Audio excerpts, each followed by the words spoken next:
Pendant la pandémie, nous avons commencé à observer dans les rues de la ville, au carrefour, un très grand nombre de personnes portant des pancartes pour demander un peu d'aide. Alors, à partir de là, nous nous sommes dit, pourquoi ne pas trouver quelque chose à la place de ces écriteaux? Quelque chose qui rende leur dignité à ces personnes.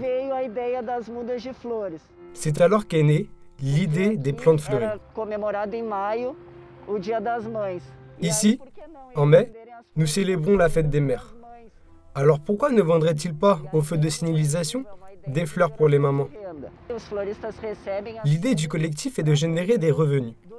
Ces nouveaux fleuristes reçoivent les fleurs pour pouvoir dormir dans un hôtel ou, qui sait, dans une auberge, ce qui est bien mieux que de dormir dans les rues de la ville.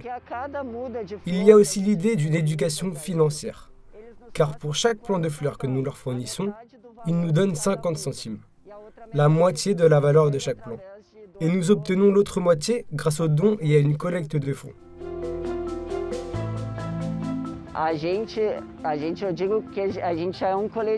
Nous, je dois dire, nous sommes un collectif.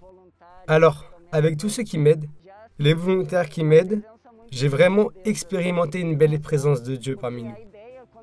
Parce que quand l'idée des fleurs nous est venue, elle est venue d'un déclic.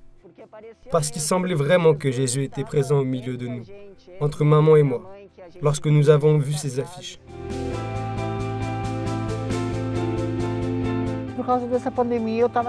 À cause de cette pandémie, je n'avais aucune perspective dans ma vie pour pouvoir subvenir à mes besoins, travailler, quelque chose comme ça.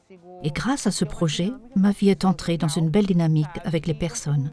Et je peux gagner ma vie, tout en aidant le projet, qui est, du moins pour moi, une action très belle. C'est vraiment ce que je pense. Parce qu'ils veulent montrer que la personne qui est là est bien plus que ce que l'œil peut voir. Tous, indépendamment du fait qu'ils s'arrêtent ou non, sont des gens merveilleux. Ils ont tous un potentiel. Il faut juste nous donner une chance, comme Lorenzo l'a fait. Como Lorenzo fez.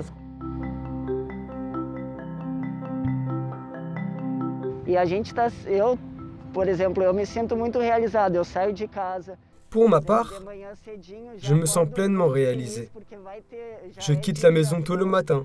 Je me réveille déjà très heureux, car c'est le jour des activités. Nous formons un cercle avec de la musique. Nous parlons ensemble.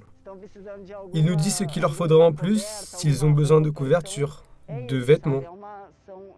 Il règne entre nous une atmosphère très fraternelle. Grâce à cette idée, nous avons déjà rejoint 2 autres villes ici au Brésil, Belo Horizonte et Joinville.